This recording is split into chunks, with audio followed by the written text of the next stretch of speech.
네, 무명의 40대 연극 배우가 자신이 살던 고시원 방에서 숨진 지 5일 만에 발견됐습니다. 고인의 이름은 연극 배우 김은하 씨인데요. 김은하 씨는 연극 활동을 하면서 극심한 생활고에 시달리다가 건강 악화로 사망한 것이라는 얘기가 나오고 있어서 연극계 전체가 지금 침통한 분위기입니다. 일각에서는 예술인복지법, 일명 최고음법이 유명무실하다라는 지적도 나오고 있는데요. 현장 목소리 들어보겠습니다. 서울연극협회의 임선민 사무국장 연결하죠. 국장님 안녕하세요. 네, 안녕하세요. 네, 현재 서울연극협회 사무국장이시면서 연극 연출가로도 활동하고 계신 거죠? 네, 맞습니다. 예. 자, 김은하 씨의 사망 소식 들으시고 심정이 어떠셨습니까? 연극계 전체가 침통한 분이라고 하는데. 네, 놀랍고 참담한 심경 속에서 지금 애도하는 분위기입니다. 예. 자, 김은하 씨, 평소 어떤 배우였나요? 제가 개인적으로 알고 지내지는 못했지만 그 학교를 통해서 연극 전공을 하고 사회에 나와서 바로 연극 활동을 시작하고 굉장히 열정적으로 작업을 했던 배우님이라고 들었습니다. 예, 그렇군요. 자, 이제 김은하 씨의 사망 원인, 이제 극심한 생활고로 인한 건강 악화다. 이렇게 추정된다는 얘기가 나오면서 연극 배우들의 현실이 재조명되고 있는데 불과 2달 전까지만 해도 그 연극 무대에서 연기를 했다면서요? 네, 맞습니다. 4월, 5월에 해마다 치러지는 서울연극제라는 그 서울에서 굉장히 크게 치러지는 연극제가 있습니다. 예. 그 연극제 안에 미래아 소사라라는 어떤 신진 예술가들의 등용문 역할을 하는 섹션이 있는데 네.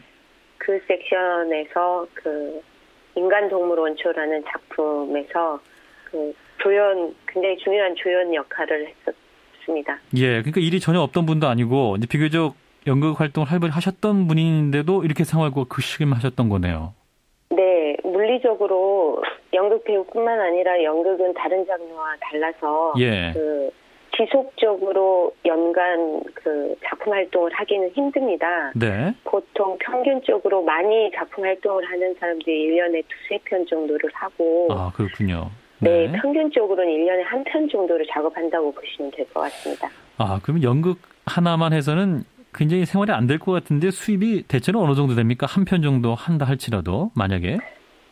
보통 소극장 연극을 기준으로 했었을 때 예. 작품 한 편을 준비하는데 약 3개월 정도, 최소 3개월 정도 시간이 든다고 보시면 될 것 같아요. 예.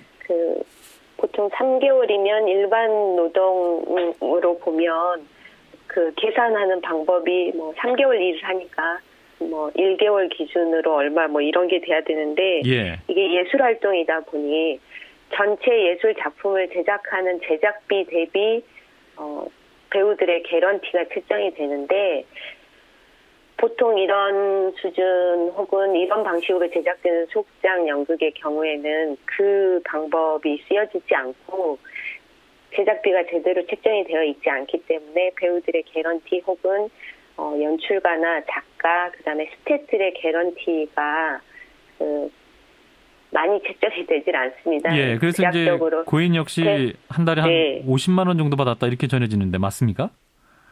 네, 그렇게 보시면 될 것 같습니다. 예, 그러니까 이 생활고의 문제가 이제 김은하 씨만의 문제가 아닌 것 같은데 대체로 어떻나요? 연극인들의 생활고 어느 정도입니까?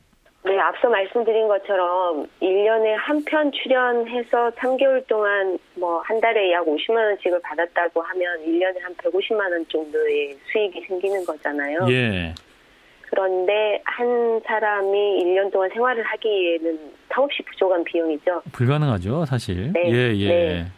오히려 자기 돈을 부어가면서 연극을 하는 연극인도 있다면서요? 네. 뭐 대부분이 아마 그럴 거라고 저희는 추정하고 있습니다. 예. 저 또한 연극 활동을 하면서 항상 그렇게 작업을 해왔고요. 그러니까 연극 예술 활동을 통해서 그 돈을 벌지를 못하니 다른 일을 통해서 돈을 마련해서 그거를 생활비와 더불어서 다시 연극 활동에 재투자를 하는 비용으로 씁니다. 예. 그래서 이제 예술인들이 이렇게 생활고 때문에 사망한 일이 처음이 아니지 않습니까? 지난 2011년에는 이제 시나리오 작가인 최고은 씨가 사망한 사건이 있었고 그 후에 이제 최고은법이라고 네. 예술인 복지법이 제정됐었는데 네. 김은하 씨는 왜 이 복지법의 혜택을 못 받은 건가요?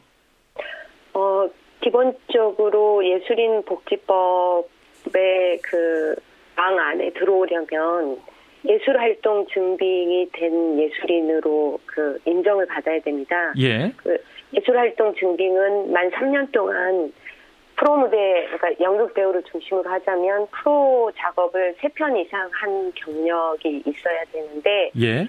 이 배우님은 예술활동 증빙이 가능한 배우님이신데도 불구하고 이것들이 잘 예술인들에게 혹은 연극인들에게조차도 제대로 홍보가 잘 이루어지지 않아서 아하. 이런 작업들을 서둘러 하지 않았던 것이죠. 아하. 그러면 사실상 혜택을 받을 대상임에도 불구하고 알지 못해서 신청을 못해서 못 받았다?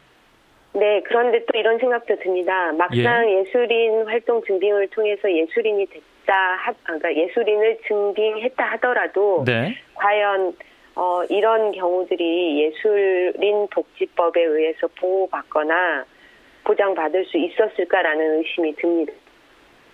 예, 그러니까 무슨 말씀이세요? 그러니까 예술인 복지법이 유명무실하다는 말씀인가요? 네, 현재 예술인 복지법은 전체적인 복지가 그렇듯이 선택적 복지를 취하고 있어요. 그런데 선택적 복지 안에서도 복지 혜택을 받는 수혜 대상자가 아니라 복지 행정을 펼치는 입장에서 보자면 선별적 복지라고 하는 게 맞을 것 같아요. 그러니까 선택을 할 수 있는 권리가 없습니다. 그러니까 선별적으로 누군가 이런 예술인 복지 제도가 있으니 이거를 이용하시오 하면 예술인들이 모두 다 그걸 보편적으로 이용할 수 있는 게 아니라 선별적으로 그쪽에서 제시한 기준에 합당한 사람들, 그러니까 합당한 예술인들만이 어떤 특정한 복지 혜택을 받을 수 있는 거죠. 아하, 그러니까 보편적 복지가 아니라 선별적 복지로 예술인 복지법도 적용되고 있기 때문에 사각지대가 당연히 있을 수밖에 없다라는 말씀이네요. 맞습니다. 예. 자, 이제 이런 극심한 생활고에도 불구하고 이제 연극을 사랑하는 분들이 있기 때문에 연극계 그나마 이렇게 유지되고 있는 것 같은데요. 자, 연극계 일원에서 어떤 좀 대책이 더 필요하게 될까요? 우선은 예술인 복지법 안에서도 분명히 예술인 실태 조사를 법적 근거를 정확하게 갖고 하라라고 제시되어 있습니다. 그런데 저희가 분석하기로는 예술인들 실태 조사가 제대로 이루어지지 않고 있다라고 보고 있습니다. 그러니까 예술 활동 증빙이 된 사람들, 그러니까 예술인을 대상으로 한 실태 조사인 게 아니라 전체 예술인 인구를 대상으로 한 정확한 기초생활 실태 조사가 이루어져야 된다는 거죠. 그래야 돌아가신 고인의 경우처럼 주거 형태는 어떠하며 가족 관계들이나 그다음에 한 달 수익이나 이런 것들에 관한 정확한 데이터를 가지고 다시 분석적으로 접근해서 현장 상황에 맞게끔 복지법이 행정적으로 개편이 된다거나 개선이 된다거나 이런 과정이 있어야 된다라고 생각합니다. 알겠습니다. 네, 말씀 들어보니까 이렇게 가다가는 우리나라에서 연극 무대 자체가 사라질 수도 있겠다는 생각마저 드네요. 네, 말씀 잘 들었습니다. 네, 감사합니다. 네, 서울연극협회 임선빈 사무국장이었습니다.